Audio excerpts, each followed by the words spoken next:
Ibrahim tidak merasakan panas apapun walaupun berhari-hari berada di dalam api itu. Tawakkulihi, dengan sebenar-benarnya tawakal. Assalamualaikum warahmatullahi wabarakatuh. Salam jumpa dalam Suluh Berkah Channel. Kali ini adalah kajian zuhur di Masjid Baitul Jannah, Balai Pelayanan Rehabilitasi Sosial BMKS Dinas Sosial Provinsi Jawa Timur yang ada di Jalan Pahlawan, Sidoarjo. Kali ini tetap melanjutkan kajian kitab Riyadhus Shalihin bab yakin dan tawakal. Sebelum Anda melanjutkan tayangan ini, jangan lupa subscribe, like, dan komen untuk keberlangsungan dari channel ini. Selamat menyaksikan. Assalamualaikum warahmatullahi wabarakatuh. Alhamdulillah, Allahumma sholli wa sallim wa barik ala sayyidina Muhammad. Amma ba'd. Yang saya hormati dan saya muliakan segenap pembina yang ada di Balai Pelayanan Rehabilitasi Sosial BMKS Dinas Sosial Provinsi Jawa Timur yang ada di Jalan Pahlawan 5 Sidoarjo ini, segenap warga binaan. Alhamdulillah wa syukurillah, pada siang hari ini kita masih berkesempatan dan masih dikasih mendapatkan bimbingan pertolongan dari Allah dengan kekuatan iman, kekuatan Islam, kekuatan ihsan, hingga kita mampu meninggalkan duduk pekerjaan kita untuk memenuhi panggilan Allah dalam rangka melaksanakan sholat zuhur berjamaah. Mudah-mudahan sholat zuhur kita ini mendatangkan ridha Allah, keselamatan dunia hingga akhirat. Dan mudah-mudahan kita juga dikasih istiqomah untuk tetap menjaga, sekali lagi dikasih istiqomah untuk tetap menjaga sholat sunnah rawatib kita, karena janji Rasulullah SAW, man hafadha ala arba' qabla dhuhri wa arba' ba'dahu haramallahu jasadu ala niran. Siapa yang bisa menjaga 4 rakaat sebelum zuhur dan 4 rakaat sesudahnya, maka Allah akan mengharamkan jasad kita dari api neraka. Maka sesungguhnya fa innaka munadzirun, bahwa sesungguhnya kita semua adalah orang-orang yang sedang menunggu. Orang-orang yang sedang menunggu apa? Habisnya kontrak hidup kita di dunia. Maka saat kontrak hidup kita di dunia habis, apa yang kita bawa? Maka kecuali bagaimana kita berdoa kepada Allah, mudah-mudahan hidup dan kehidupan kita dikasih anugerah berupa anugerah husnul khotimah, berakhir dengan akhir yang sempurna, berakhir dengan akhir yang baik, berakhir dengan akhir yang dapat ridha Allah Subhanahu wa taala. Kajian Riyadhus Shalihin ini masih bab tentang yakin dan tawakal kepada Allah.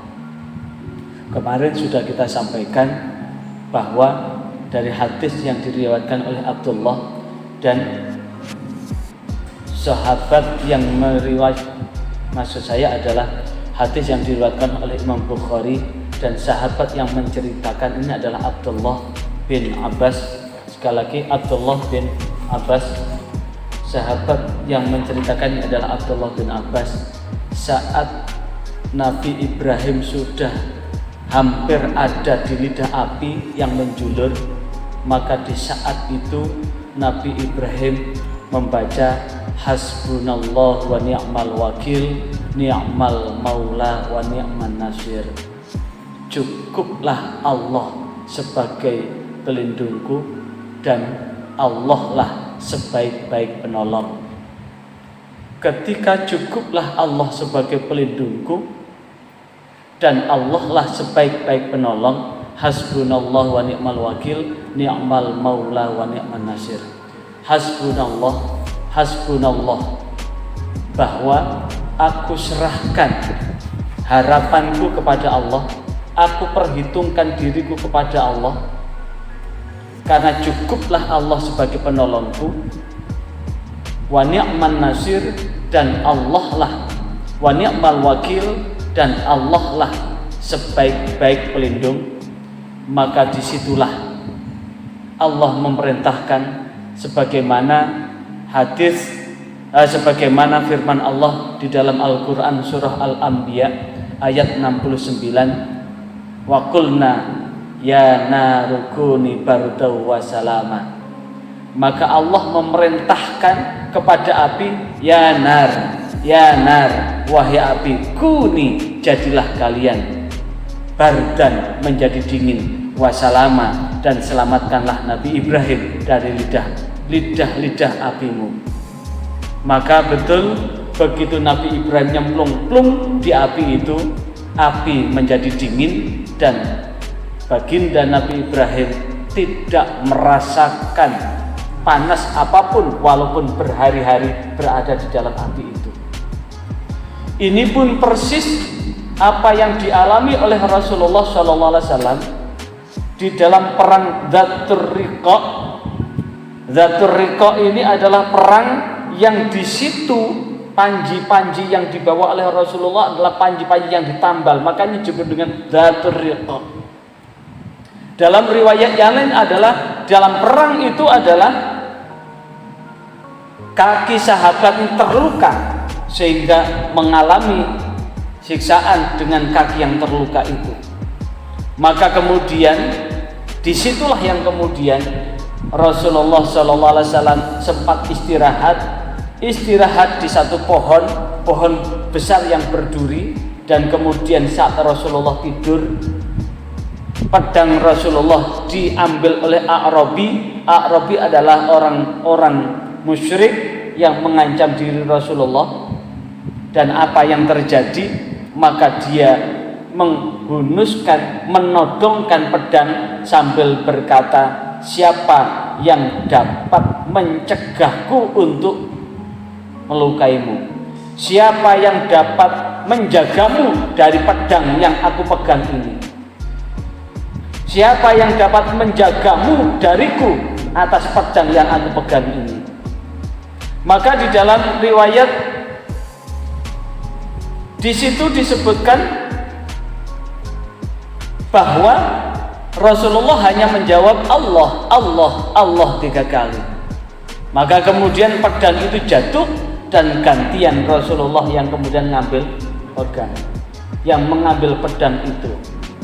Maka kemudian orang musyrikin Quraisy itu ditanya saat pedang ada di tangan Rasulullah, lalu beliau bertanya, siapa yang melindungimu dariku? Maka dia menjawab bahwa jadilah engkau sebaik-baik orang yang memegang pedang. Lalu bertanya beliau, engkau mau bersaksi bahwa tidak ada Tuhan yang berhak disembah dan aku adalah utusan Allah? Maka orang musyrik tadi itu menjawab, tidak, tapi aku berjanji bahwa aku tidak akan pernah memerangimu dan aku tidak akan bersama orang-orang yang memerangimu. Setelah janji itu, orang musyrik tadi dilepas oleh Rasulullah. Saat dilepas, maka kemudian orang musyrik tadi menemui teman-temannya. Dia berkata bahwa aku datang pada kalian dari hadapan orang yang paling baik. Jadi apa yang dilakukan oleh Rasulullah saat Rasulullah dalam posisi terjepit, sandaran Rasulullah hanyalah Allah. Tapi begitu Rasulullah mendapatkan kesempatan, tapi ketika orang yang menganiaya itu telah dalam posisi tidak berdaya, Rasulullah pun tidak menyiksa apalagi menyakiti, dan dilepas orang itu. Dan inilah tanda bahwa akhlak Rasulullah betul-betul akhlak yang mulia. Sekali lagi, bahwa akhlak Rasulullah adalah akhlak yang mulia. Maka sesungguhnya dalam hidup ini penuh misteri. Mungkin satu ketika kita berada di satu tim, dalam tim itu akan menghasilkan sebuah rezeki. Yang rezeki itu bisa kita hitung. Tapi tiba-tiba kita tidak ada di situ, maka tentu ketika kita yakin bahwa segala yang Allah sediakan itu sudah dicatat oleh Allah, segalanya sudah diserahkan kepada Allah, maka tentu jika ada satu jalan rezeki yang sudah ditutup, maka Allah akan membuka jalan rezeki yang lain. Jika satu kesempatan sudah ditutup oleh Allah, maka Allah akan membuka kesempatan dari pintu yang lain. Dan inilah yang kemudian di dalam hadis yang diriwayatkan oleh Imam Tirmidzi, sahabat Rasulullah SAW yang menceritakan, yang mendengar langsung dari Rasulullah adalah sahabat Umar. Dan sahabat Umar ini mendengar bahwa Rasulullah bersabda, "Lau annakum tatawakkaluna 'ala Allahi haqqa tawakkulihi la razaqakum kama yarzuqu tayra yawdu himasan wa taruhu bitonan." Apa maksudnya? Lau annakum, seandainya, sesungguhnya kamu semua, ya tawakkaluna, semuanya kalian adalah bertawakal kepada Allah, menyerahkan seluruhnya kepada Allah, haqqa tawakkulihi, dengan sebenar-benarnya tawakal, dengan sesungguh-sungguhnya berserah diri kepada Allah, la razaqakum, sungguh Allah akan memberikanmu rizki, kama yarzuku, seperti Allah memberikan rizki at-tayra, pada seekor burung, yaitu pagi hari dia pergi meninggalkan sangkarnya, meninggalkan rumahnya, himason, dalam posisi teleh masih kosong, dalam posisi perut masih kosong, belum terisi karena terbuang sudah keluar sepanjang malam. Wataruhu, kemudian dia pada sore hari pulang, bitonan, dalam posisi kenyang. Maka sesungguhnya Allah sudah membentangkan segalanya buat kita. Maka di saat Allah sudah membentangkan segalanya buat kita semua, maka tataplah masa depan kita dengan penuh harapan, dengan penuh optimis, dengan penuh keyakinan bahwa sesungguhnya Allah akan menjamin apapun buat kita semua, dengan catatan bahwa kita adalah termasuk orang-orang yang betul-betul berserah diri kepada Allah. Di dalam hadis yang diriwayatkan oleh Imam Bukhari dan Muslim, sahabat yang menceritakan ini adalah Abu Imarah Al-Bara bin Azib.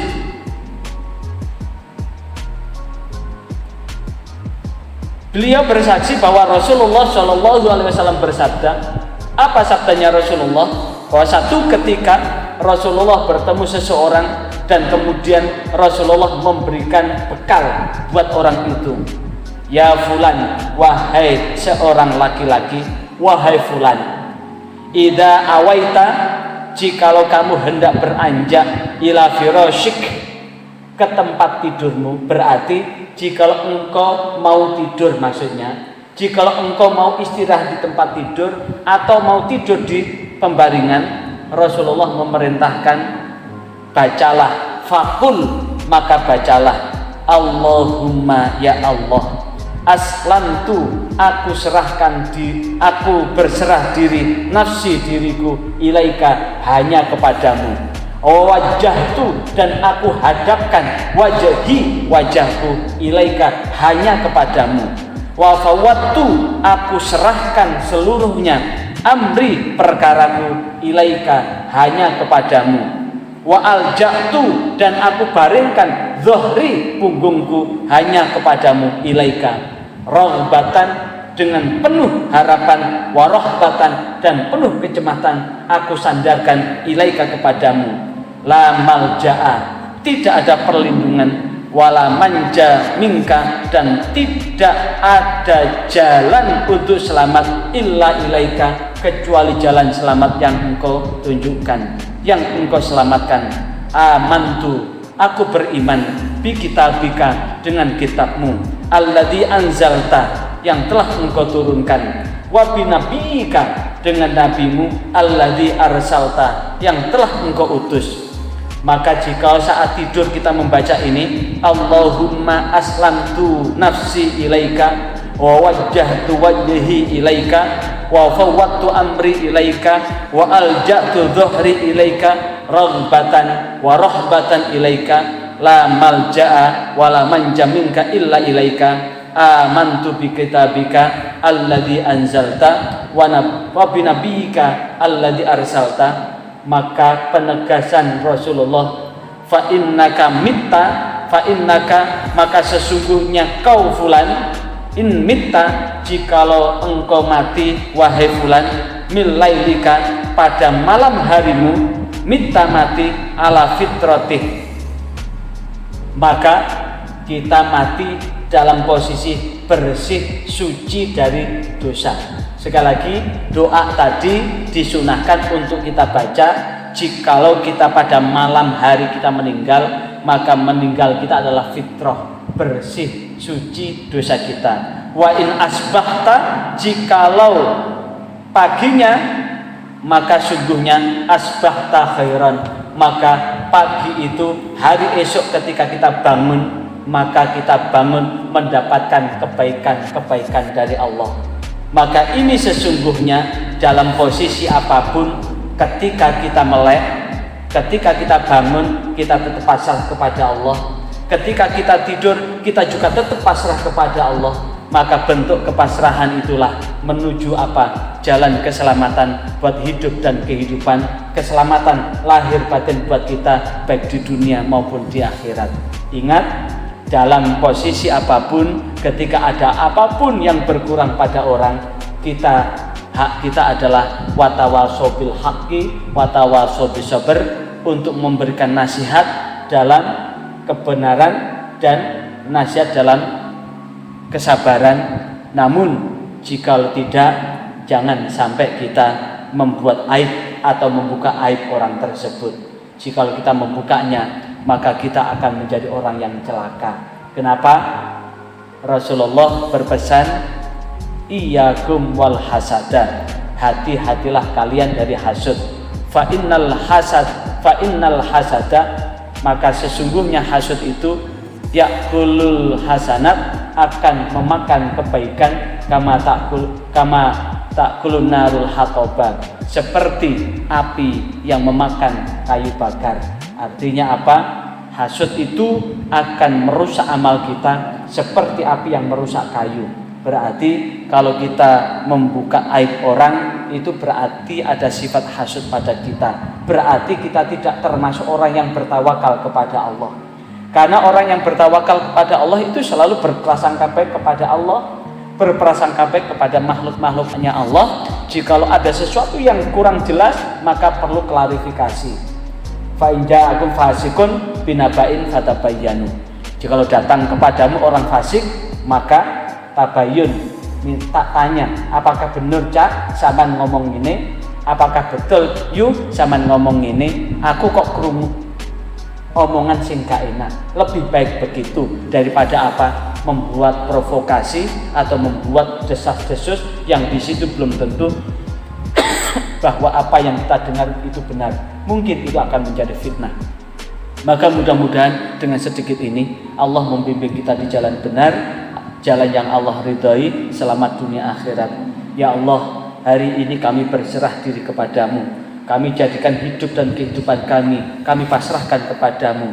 Karena itulah ya Allah, kami hanya kepadamu berserah diri, dan hanya kepadamu kami hadapkan wajah kami, dan hanya kepadamu ya Allah kami percayakan urusan kami. Hanya kepadamu ya Allah kami sandarkan punggung kami ini dengan penuh harap dan penuh cemas. Hanya kepadamu ya Allah, tiada perlindungan dan tiada jalan selamat darimu ya Allah, kecuali keselamatan yang Engkau jagakan pada kami. Karena itulah ya Allah kami beriman atas Al-Quran yang Engkau wahyukan kepada baginda Muhammad SAW, dan kami percaya bahwa baginda Muhammad adalah utusanmu. Maka jadikanlah kami semua tetap menjadi umat Rasulullah sampai ajal menjemput kami, sampai kami masuk ke alam barzah, sampai kami di akhirat masuk dalam barisan umat Rasulullah SAW. Karena itulah selamatkanlah hidup kami, selamatkanlah hidup pendamping hidup kami, selamatkan hidup anak turun kami, laki-laki maupun perempuan, dan kabulkanlah hajat-hajat kami. hajat pendamping hidup kami, hajat anak-anak kami, hajat teman-teman kami, hajat saudara kami, baik hajat dunia maupun hajat akhirat. Rabbana atina fid dunya hasanah wa fil akhirati hasanah wa qina adzabannar wa adkhilna jannata ma'al abrar ya aziz ya ghafar ya rabbal alamin. Subhana rabbika rabbil izzati amma yasifun wa salamun alal mursalin walhamdulillahi rabbil alamin. Dan buat yang masih sempat, silahkan disempurnakan sholat zuhur ini dengan sholat sunnah 4 rakaat qobliyah ba'diyah zuhur. Demikian yang dapat saya sampaikan. Walafu minkum. Wassalamualaikum warahmatullahi wabarakatuh.